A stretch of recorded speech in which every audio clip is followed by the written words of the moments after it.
Arkadaşlar hepinize merhaba. Elektrikli Opel Mokka test sürüşünde kızım Zeynep de bizlerle birlikte olacak. Öncelikle hoş geldin diyorum Zeynep. Hoş buldum. Gayet güzel. Opel Mokka tasarımıyla, teknolojisiyle genç aileleri ve genç kitleyi hedef alıyor. O yüzden seni yanımda görmek istedim. Sen de bize bu araçta neler tecrübe ettin, neler tecrübe edeceksin? Bunları senin ağzından duymak istedim açıkçası. Videoya yapacağın katkılardan dolayı da şimdiden teşekkür ediyorum sana. Rica ederim.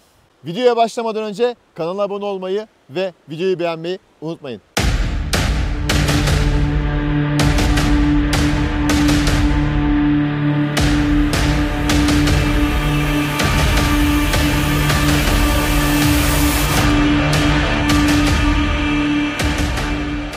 Tasarım anahtarla başlayalım. Aracın yanına yaklaştınız. Kapılar otomatik olarak açıldı. Araçtan uzaklaştığınızda da otomatik olarak kapılar kapanacaktır. Bu harika bir özellik. Özellikle elleriniz doluysa çok rahat edeceksiniz. Anahtarı da bu şekilde göstermek istiyorum. Şık bir anahtarı var. Ön tarafa baktığımızda ikonik Opel vizörünü görüyoruz ve kaputun üst tarafında çok güzel bir hat var. Aracı kullanırken de bu hattı görüyorsunuz. Aracın tasarımına şöyle bakarsanız cesur bir tasarımı var ve retro bir tasarım anlayışı var diyebilirim, kendi yorumum. Yan tarafa geldiğimizde Intellux LED aydınlatmalı ışıklarımız var. Karşıdan bir araç geldiğinde otomatik olarak farların açısını ayarlıyor. Burada çok şık bir kromaj parça var ve havalandırma girişi var burada. Giren hava lastikleri soğutmak için kullanılıyor. Bu aracın aerodinamik sürtünme katsayısı da 0.32. Ön panelde tamamen devam eden kromaj detay çok güzel duruyor. Alt tarafta radarımız var, sis farlarımız var, park sensörlerimiz var. Park sensörleri yine burada yan tarafa da konumlandırılmış. Bu şehir içi kullanımlarda büyük bir artı sağlıyor. Jant tasarımını çok beğendim. 18 inç çapında jantlarımız var. 215-55-18 Goodyear Efficient Grip Performans. Lastiklerin de performansını beğendim bu arada. Lastiğin hemen üstünde plastik parçalar kullanılmış. Kapı altlarında plastik parçalar kullanılmış. Bunlar şehir içinde oluşabilecek kazaların daha düşük maliyetlerle çözümlenmesini sağlayacaktır. Araç yapısı itibariyle yerden biraz daha yüksek. Crossover tarzında, küçük engeller sizin için bir problem olmayacaktır. Aracımız çift renk. Ana gövdemiz yeşil. Motor kaputu ve tavan siyah renge boyanmış. Bu bir opsiyon. Fakat çok şık duruyor. Ben beğendim. Ön tarafta başlayan hat arkaya doğru geldikçe biraz daha azalıyor. Burada krom çıtalarında güzel bir hat yaptığını söyleyebilirim. Üst tarafta normal bir antenimiz var. Bu araca balık sırtı anten çok yakışırdı. Spoilerimiz var. Yan tarafta yine aerodinamik parçalarımız var. Mokka yazımız ve aracın elektrikli olduğunu anlayacağınız E yazımız burada bulunuyor. Far tasarımı çok güzel, yine LED tasarım var. Reflektörler ve sis farının konumlandırılması da çok şık yapılmış. Zeynep, aracın tasarımını ben beğendim. Sen ne düşünüyorsun? Tasarımını beğendin mi bu aracın? Ben de beğendim tasarımını. Gençlere hitap ediyor mu? Hitap ediyor. Evet. Genç ailelere hitap ediyor mu? Ediyor. Peki o zaman sana bir sorum var. Bu aracın egzoz çıkışı nerede? Yok ki. Çok güzel. Sorunun doğru cevabını verdin bize. Bagajı hemen göstereyim size. 350 litrelik bir bagajımız var ve buradan açılıyor. Daha sonra yukarıya kaldırıyorsunuz. Benzinli modellerde bagaj hacmi 350 litre. Bagajınızda kırılmasını istemediğiniz veya saklamak istediğiniz malzemeleri şöyle göstereyim. Şu aparatı yukarıya alarak buraya gizleyebilirsiniz. Malzeme kalitemiz iyi. Toplamda 2 tane kancamız bulunuyor. Yine burada poşetlerimizi asmak için güzel düşünülmüş detaylar var. Bir de ışığımız bulunuyor. El tutamağıyla da bagajı bu şekilde kapatıyoruz. Aracın sol tarafında da şarj ünitemizi bağlayacağımız yer bulunmakta. Şimdi motor kaputunu açalım, bakalım bizi ne karşılayacak. Amortisör karşıladı. Çok seviyorum bu özelliği. B-SUV olmasına rağmen amortisörün olmasını beğendim. Opel Astra'da, Mokka'da ve Corsa'da kullanılan motor aynı motor. Sistemde aynı sistem, 3 aşağı 5 yukarı 136 beygirlik bir motor var. 260 Nm'de torkumuz var. Yalıtımı yine güzel yapılmış. Herhangi bir burada sıkıntı, kusur görmüyorum. Malzeme kalitesi anlamında yeterli. Şimdi motoru kapatıp içeriye geçelim. Ön koltuğa geçelim ve burada neler bizi karşılıyor onu hemen anlatayım size. Çok şık 2 tane ekranım var. Üst tarafta malzeme kalitem güzel. Buradaki detaylar çok güzel. Torpido gözümü açıyorum. Küçük malzemeleri koymak için burada bir cep var. Burası oldukça derin. Alcantara koltuklarımız var.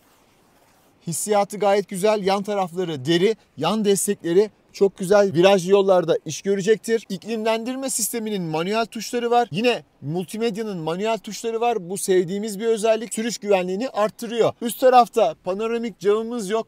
Belki en büyük eksiği o olabilir. Aracın içi tamamen siyah fakat klostrofobik bir hava oluşturmuyor. 2 ekran var demiştik. Ekranlardan biri zaten direkt sürücüye odaklı. Yanda bulunan ekranda yine bana dönük ve üst tarafta bir vizör var. Güneşten etkilenmemesi için. Direksiyon hissiyatına bakalım.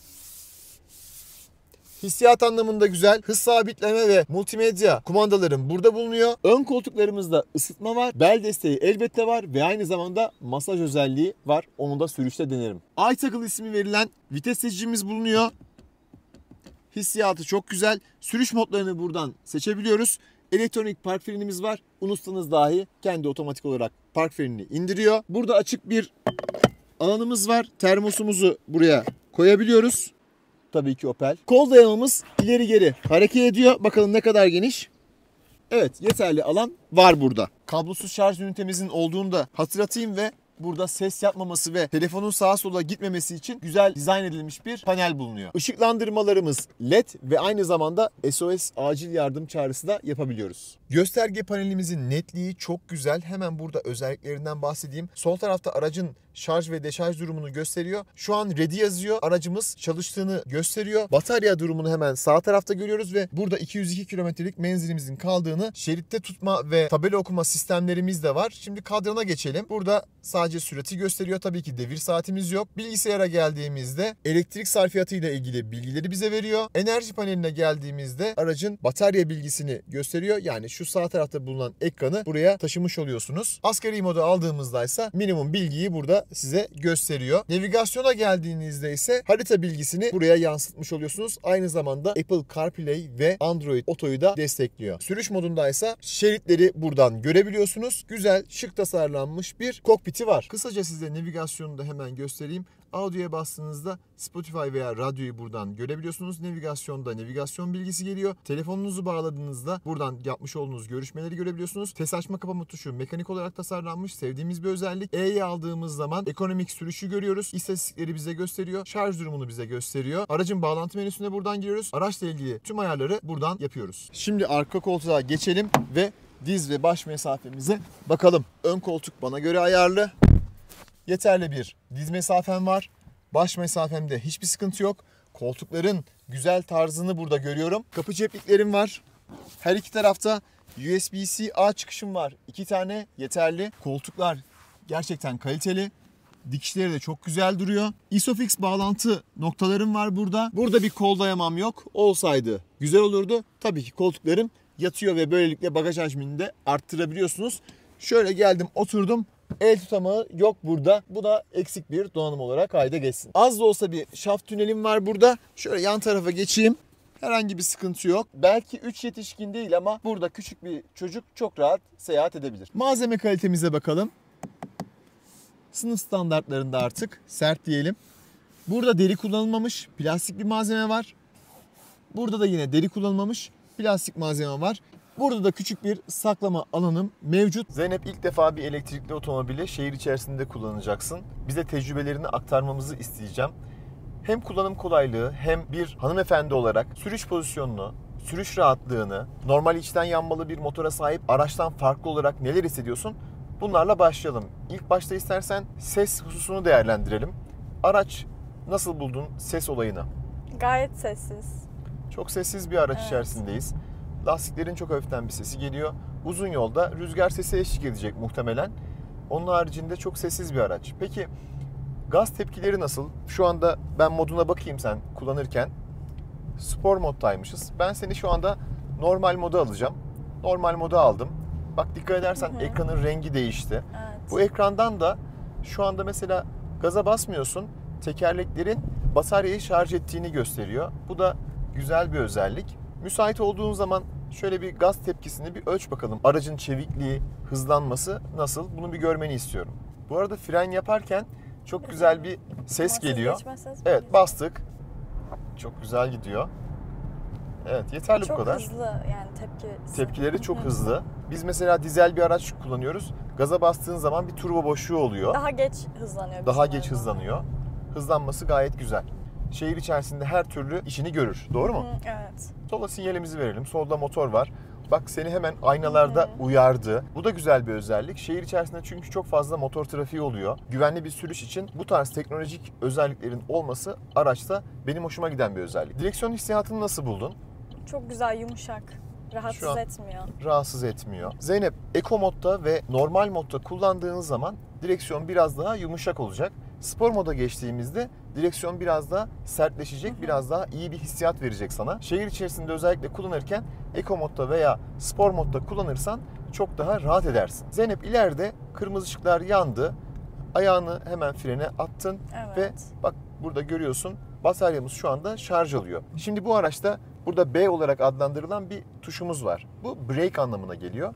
Rejenerasyonu aktif ediyor. Yani bu şu demek Zeynep, sen ayağını gaz pedalından çektiğinde otomatik olarak daha fazla bataryaları doldurmak için şu anda motor olarak görev yapan cihazımız alternatöre dönüşecek ve elektrik üretecek. Bu sayede tek pedalla araç kullanabilirsin. Şimdi ben bunu aktif edeceğim. Tabii ilk defa kullanıyorsun. Biraz alışman zaman alır. Ben de Tesla'yı ilk kullandığımda zaman almıştı. Şu an aktifleştirdim. Ayağını gaz pedalından çeker misin? Çektim. Evet, bak frenini hissettin. Evet. Bu sayede tek pedalla aracı kullanabilirsin. Peki bu fren neye göre yapıyor? Sen ayağını gazdan her çektiğinde bu bunu yapacaktır. Anladım. Bu neye yarıyor? Hem elektrik üretmeye yarıyor hem de fren balatalarının daha geç aşınmasını sağlıyor. Yani arabanın bakım maliyetlerini de düşürmüş oluyorsun. İki defa kazanıyorsun. Hem ekonomik olarak bataryayı doldurduğun için hem de bakım maliyetlerini azaltıyorsun. Balataların ömrünü uzattığın için. Ayağımı gazdan çektiğim zaman ne kadar fren yapıyor? Yani bu durmaya yetecek kadar bir fren mi, yoksa benim de frene basmam gerekiyor mu? Güzel bir soru. Senin neredeyse frene basmana ihtiyaç olmayacak. Aracın hızını 5 km, 4 km sürate kadar düşürecek. Sen son anda sadece durmak istediğinde frene basacaksın. Şu an kırmızı Evet, oldu. kırmızı. Çektim. Çektin. Tabii Ama fren durmayacak, yapmamız evet. gerekiyor. Yaptık. Sen ne kadar çok fren yaparsan alternatör o kadar çok akım üretiyor. Böyle de bir teknoloji var. Ama yani ışıklarda durmaya yetecek kadar bir fren yapmıyor. Onu da hani söyleyeyim. Süratini 5-6 kilometreye kadar düşürüyor. Eğer mesafe olmuş olsaydı onu Belki burada yapardı, görürdük. evet. Evet. Zeynep, ileride sağ tarafta paralel park yapabileceğimiz bir yer var. Ben şimdi park tuşuna bastım. Sağa paralel park dedim. Bunu seçtim. Şimdi alan ölçümü devam ediyor diyor. İleriye doğru devam edelim. O şu anda radarlarla tarıyor. Dur. Burada arkada bir yer tespit etti. Şimdi sinyal vermeni istedi. Verdin. Yavaş yavaş geriye gidelim. Çok güzel. Direksiyonu hiç ellemiyorsun. Yavaş yavaş git ki o da güzel parkını yapsın. Aynı zamanda etrafı da kontrol etmekte fayda var. Hem aynalarla hem de arka kamerayla arkanı kontrol et. Çok güzel gidiyor şu anda. Evet, yan tarafta otlar olduğu için biraz ötüyor. Kontrol ediyorum, herhangi bir sıkıntı yok. Aynadan sen de baktın, sıkıntı olmadığını yok. gördün. Evet, 0'a 0 yanaştı. Manevra devam ediyor diyor. Biraz Biz daha tamamen yanaşsın. bekleyelim mi? Bekleyelim, görelim bakalım. Aynen. Gayet güzel bir şekilde parkını yaptı. Ben de beğendim. İstersen şimdi devam edelim. Geri görüş kamerasını da hemen netliğinden bahsedelim. Çok net değil fakat nereye gideceğinizi gösteriyor. 360 derece desteğini dijital olarak yapıyor size. Önde veya yanlarda kameramız bulunmuyor. Zeynep, şehir içi kullanımda nasıl buldun arabayı, değerlendirebilir misin bize? Gayet konforlu, rahat bir araba. Güvenli buldun mu? Evet. Güvenlik donanımları da gayet güzel. Acil fren destek sistemlerimiz de var. Hem yayayı hem de aracı algılıyor. Peki oturma pozisyonunu nasıl beğendin? Yüksek bir oturma pozisyonuna sahipsin. Bu sana biraz daha güven verdi mi? Yolu biraz daha iyi görüyor musun? Yol daha hakimim bizim arabaya kıyasla. Evet. Zeynep, şu anda 90'la gidiyorsun. 94 oldu süratin. Nasıl bir hissiyat var aracın gidişatında? Hatta 100 oldun. Aynen. Hızlandığını pek anlamıyorsun sanırım. Evet. Çünkü motorun herhangi bir bağırma sesi yok. Yok, aynen. Rüzgar sesi olarak da şu an gayet güzel. Hızlanalım bakalım, rüzgar sesini bir ölçelim. Ne zaman acaba bizi rahatsız edecek seviyeye gelecek?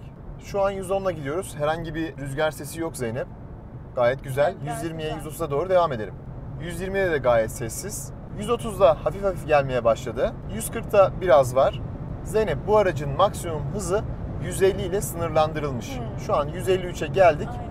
Maksimum yapabileceğin hız bu kısım. Rüzgar sesi olarak 150 ile gittiğimizi düşünürsek ve B segmenti bir SUV araçta olduğumuzu düşünürsek bence gayet başarılı. Bu araba 136 beygir ve 260 Nm torka sahip. Zaten gücünü biz hissettik. Bu yapılan sınırlamanın sebebi bataryaların ömrünü uzatmak ve aynı zamanda senin menzilini uzatmak. Yolda kalmayasın diye yapmışlar bunu. Şimdi batarya ile ilgili birkaç şey anlatacağım. Bu arabada ısı pompası var. Isı pompası ile ilgili bazı bilinmesi gereken özellikleri Astra videomuzda anlattık. Videonun sonuna ekleriz linkini. Arkadaşlar Astra videosundan izlerler. Şarj ederken ve deşarj olurken bu araçta dikkat edilmesi gereken iki husus var Zeynep. Birincisi, şarjını %20'nin altına düşürmeyeceksin. Şarj ederken de %80'in üzerine çok fazla çıkmayacaksın. Aynı telefonlarda olduğu gibi. Aynı teknoloji. Neden? Çünkü %80'in üzerine çıktığın zaman daha fazla bir kimyasal reaksiyon ve daha fazla bir ısı meydana gelecek. Bu ısı da bataryanın ömrünü azaltacak. Batarya seviyesi düşükken kullanmakta yine aynı şekilde zararlı. O yüzden %80 ve %20 aralığında kullanmakta fayda var. Zeynep, şimdi sana sürüş modlarını göstereceğim. Eko moda alıyorum seni. Gaz pedalıyla hiç oynama. Bak araba biraz Evet, yavaşladı. kendi Fark kendine ettin mi? yavaşladı, Evet. aynen. Ve direksiyon yumuşadı. Gayet güzel, olması gerektiği gibi. Şimdi gaz pedalıyla hiç oynama. Ben seni normal moda aldım. Bak araç Hızlandı. hızlanmaya başladı. Aynen. Ekran değişti. Şimdi de spor moda alacağım. Yine gaz pedalıyla hiç oynama. Tamam. Evet. Araç hızlanmaya Aynen. devam ediyor. Gaz tepkileri Hiç oynamıyorum gazla. Kendi kendine hızlanıyor. gayet güzel. Demek ki Eco modda araç gaz tepkileriyle, direksiyon tepkileriyle kendini korumaya alıyor. Aynı zamanda Zeynep, Eco modu aldığın zaman aracın iklimlendirmesi de yine ekonomik yapılıyor. Böylelikle menzilin de uzamış oluyor. Yani spor modu aldın, ısıtıcıyı açtın, daha hızlı bir şekilde aracın içi ısınıyor ama bataryan da daha hızlı bitiyor, menzilin düşüyor. Menzilin de hemen ben sana şimdi söyleyeyim. Şu anda 244 kilometre menzilin olduğunu söylüyor spor modda. Normal modu alıyorum. Normal modda 256 kilometreye çıktı. Eco modu alıyorum. Eco modda 268 kilometre menzile ulaşabileceğini söylüyor. Ve şehir içinde de ekonomik modda kullanmak çok daha tasarruflu olur. Mutlaka. Şoför değişikliği yaptık. 0-100 testi yapacağız. Spor moddayız. Şimdi.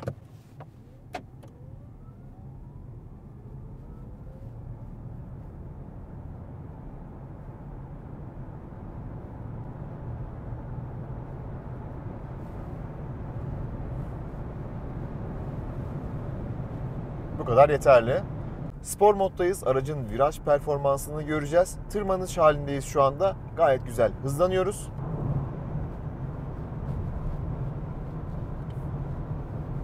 Güzel dönüyor.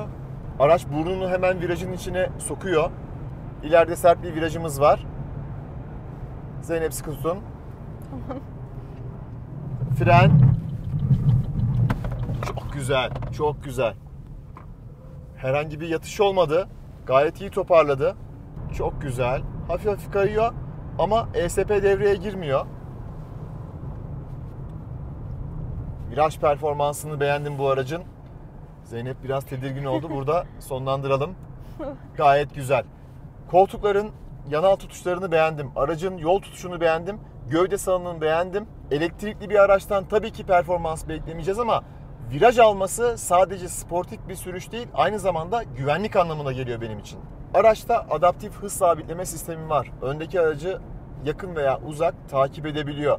Ve aynı zamanda şerit takip sistemi de var. Ellerimi bıraktım. Hafif bir viraj vardı. Virajı aldı. Gayet güzel bir şekilde şeridin içerisinde ortalıyor beni. Zeynep, bu bir elektrikli araç. Sence benzinli araçlardan daha mı ağırdır yoksa daha mı hafiftir?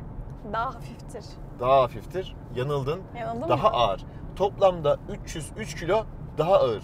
Benzinli versiyonları 1220 kilo, elektrikli versiyonları ise 1523 kilo ağırlığa sahip. Bu ağırlığı hissettin mi kullanırken? Hissetmedim. Hissetmedin, gayet çevikti. Hatta bana daha hafif gibi geldi. Hatta sana daha hafif gibi geldi. Ben de viraj performansında hissetmedim. Çünkü bataryalar aracın altına yerleştirilmiş. Bu da ağırlık merkezini alta çekiyor ve sürüş dinamiklerini etkilemiyor. Opel mühendisleri burada güzel iş çıkarmış Zeynep. Ne diyorsun? Bence de güzel iş çıkarmışlar. Beğendik. Aracımızın menzili şehir içinde 450 kilometre, şehir dışındaysa 320 kilometre. Yeterli bir menzile sahip olduğunu söyleyebilirim.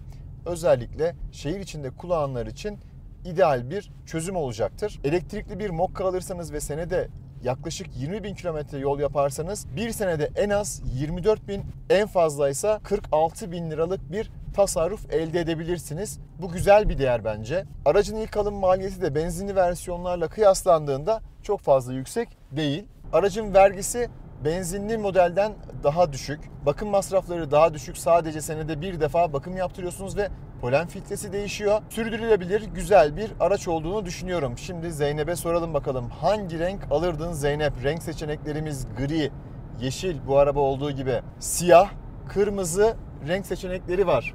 Bir de mavi. Sen hangisini tercih ederdin? Siyah olanı tercih ederdim. Siyah olanı tercih ederdin. Tabii renkler ve zevkler tartışılmaz. Ben yeşil rengini de beğendim. Farklı renk kombinasyonları yapabiliyorsunuz. Koltuğun masaj özelliğini de beğendim. Şimdi toparlayalım. Artılarımızdan bahsedelim. Şık tasarım, düşük kullanım ve bakım maliyetleri, iyi ayarlanmış sürüş dinamikleri, ileri teknolojisi, renk kombinasyonları ve aracın tarzı bence artı olarak söylememiz gereken unsurlar. Eksilerine geldiğimizde el tutamakları bulunmuyor. Ses sistemi biraz daha iyi olabilirdi. Onun haricinde herhangi bir eksiğini bulamadım. B-SUV segmentinde güzel, şık bir araç. Ben beğendim. Zeynep sen alır mıydın bu aracı? Ben alırdım. Yani şehir içinde gayet mantıklı. Güzel. Videoda bize katıldığın için de çok teşekkür ederim. Güzel değerlendirmelerin oldu. Bir sonraki videoda görüşmek üzere. Hoşça kalın, sağlıcakla kalın.